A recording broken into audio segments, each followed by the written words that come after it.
भावी पीढ़ी जो भविष्य में निश्चित रूप से भारत जो अनादिकाल से विश्वगुरु के रूप में था, आज भी है और आगे भी रहेगा, उस रहने की भूमिका में आपकी एक महती भूमिका हो सकती है। ऐसे प्यारे प्यारे बच्चों को मेरा बहुत बहुत आशीर्वाद। मेरा नाम संतोष है, अलीगढ़ जनपद का ही रहने वाला हूँ। बराबर में ही मेरा अपना गांव है शेखा। शिक्षा दीक्षा मेरी आपने अलीगढ़ मुस्लिम यूनिवर्सिटी का सुना होगा ना? सुना है? जी सर। हाँ या ना? यस। ठीक है। वहां से मैंने परा स्नातक किया हुआ है, अंग्रेजी में पोस्ट ग्रेजुएट कहते हैं। इसके बाद में विदेश स्नातक भी हूँ, जिसको इंग्लिश में लॉ ग्रेजुएट भी कहते हैं। शोधार्थी भी रहा हूँ और भारत सरकार के कुछ बड़े प्रकल्पों में मिलकर के काम भी किया है, क्योंकि रुचि प्रारंभ से ही गांव के विकास के लिए थी कुछ ना कुछ। पिताजी पुलिस में बड़े अधिकारी थे, पूरे प्रदेश भर में भ्रमण रहा उनका, और उनकी भी बड़ी इच्छा थी कि ग्रामीण जीवन में कुछ अच्छा कार्य होना चाहिए, क्योंकि आज की परिवेश में, ग्रामीण परिवेश में रहने वाले जो युवा साथी हैं, माने आप जैसे लोग, एक ही सपना होता है कि कुछ हम पढ़ लिख जाएं और सुदूर कहीं पर जाकर के कोई नौकरी कर लें। ये आपका भी सपना होगा, नौकरी करके हम कुछ अर्धोपार्जन करें और अपने परिवार का भरण पोषण करें, ऐसा रहता है।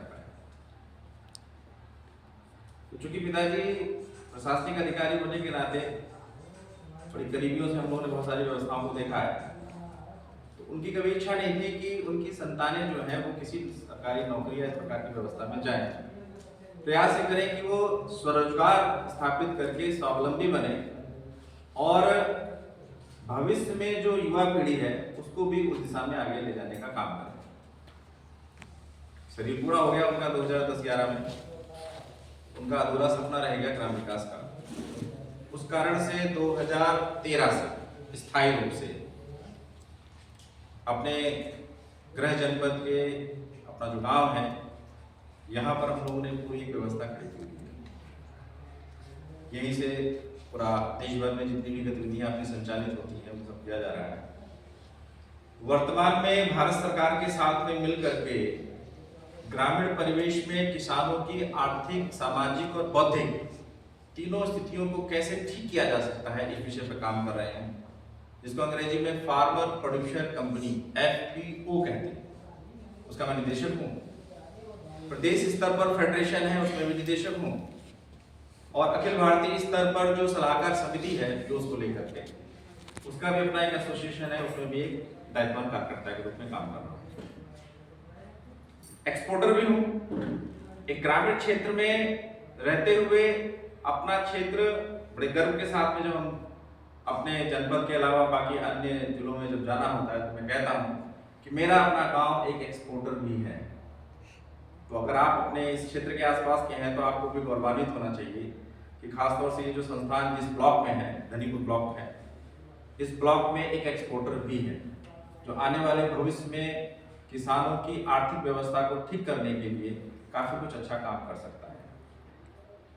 तो एक छोटा सा परिचय अपने जीवन का रहा है।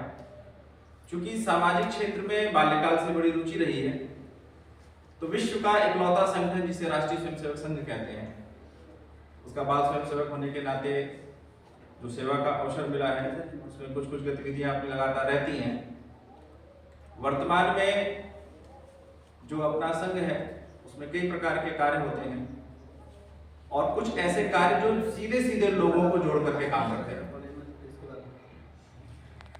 आपने भी जब 10वीं 12वीं की परीक्षाएं दी होंगी, पढ़ाई कर रहे होंगे, और उससे पहले जब हम जाते हैं, जैसे छोटे से बच्चे बैठे हुए थे, तो बच्चों को पढ़ाई से ज्यादा एक्टिविटी में बड़ा अच्छा लगता है। एक्टिविटी जानते हैं? एक्टिविटी समझते हैं?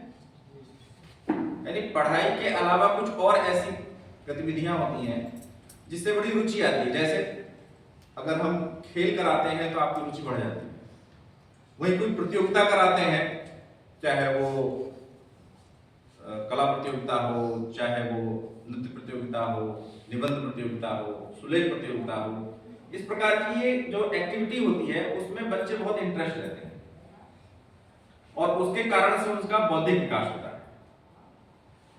ऐसे ही अपने संघ में गतिविधि का एक अपना पूरा विषय है, जिसमें से कई अलग अलग प्रकार के विषय रहते हैं। जैसे पर्यावरण को कैसे ठीक किया जा सकता है, उसके लिए पर्यावरण गतिविधि है।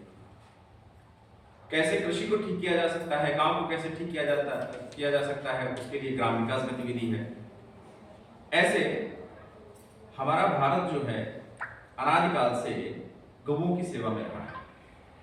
या यूं कहा जाए, अब सभी लोगों ने अगर थोड़ा सा अध्यात्म में रुचि रखते होंगे तो एक बार देवों में और दानवों में क्या हुआ था? क्या हुआ था? क्या हुआ था? लड़ाई हुई थी, संग्राम हुआ था ना? पता है कि सबको? आया ना? रिप्लाई करेंगे, इंटरेक्शन तभी बनेगा, क्योंकि भाषण देने का स्वभाव नहीं है, चर्चा करने का अपना स्वभाव रहता है। ठीक है? तो लड़ाई के दौरान विषय आया था जो अमृत निकला था, है ना? तो ये तय हुआ था कि मंथन भी हुआ था, उस मंथन में बहुत सारे रत्न निकले थे। ये सब याद है कि नहीं? Yes sir. इसे बताने का अभिप्राय ये है, मैं आपका ध्यान उधर ले जाना चाह रहा हूं जो मूल विषय पर है। समुद्र मंथन हुए तो कई प्रकार के रत्न निकले। तो क्वेश्चन मेरा ये है कि कितने रत्न निकले? कितने निकले? 14। कितने निकले? 14। ये ध्यान होना चाहिए। हम भारतीय हैं और हम सनातनी हैं, तो हमें पता होना चाहिए कि 14। कोई कहेगा कि साहब हमें क्या करना है जान करके बहुत कुछ करना है। क्यों? क्योंकि उन 14 रत्नों के इर्द गिर्द पूरी सृष्टि चल रही है। जैसे 13वें रत्न के रूप में, बाकी बात नहीं करूंगा मैं, उसमें घोड़ा भी निकला, ऐरावत हाथी भी निकला, ऐसे कई चीजें निकली, अमृत भी निकला, सोम भी निकला, माने जो कहते हैं मदिरा, सोमरस, ये सब चीजें निकली होंगी। उसमें से एक जो 13वें रत्न के रूप में थी वो क्या थी? स्त्री के रूप में निकली? नहीं, कामधेनु। क्या निकली थी? एक साथ बोलो, और एक बार बोलो, याद रहेगा। समुद्र मंथन में 14 रत्नों में से 13वें रत्न के रूप में जो निकली उनका नाम था कामधेनु, माने गाय। गाय। कामधेनु माने गाय। तो आज आपको दो चीज पता चल गई। पहला कि कितने रत्न होते हैं? 14। कितने निकले? 14। उनमें से एक रत्न कौन है? कामधेनु माने गाय। पर्यायवाची पता चल गई? ठीक है, ये भी पढ़ा लिया मैंने, आज हिंदी में पढ़ा लिया। ठीक है, तो कामधेनु जो निकली यानी कि समस्त प्रकार की इच्छाओं को पूर्ति करने वाले कामधेनु। ठीक है, अब थोड़ा सा फ्लैशबैक में जाते हैं, पुराने उसमें जाते हैं। क्योंकि मुझे लग रहा है कि आप लोगों ने शायद रामायण भी ना पढ़ी हो, भगवत गीता की तो बात ही नहीं करूंगा मैं आपसे। ऐसे कई प्रकार के अगर आध्यात्मिक बातों की बात करें तो उसमें शायद आपने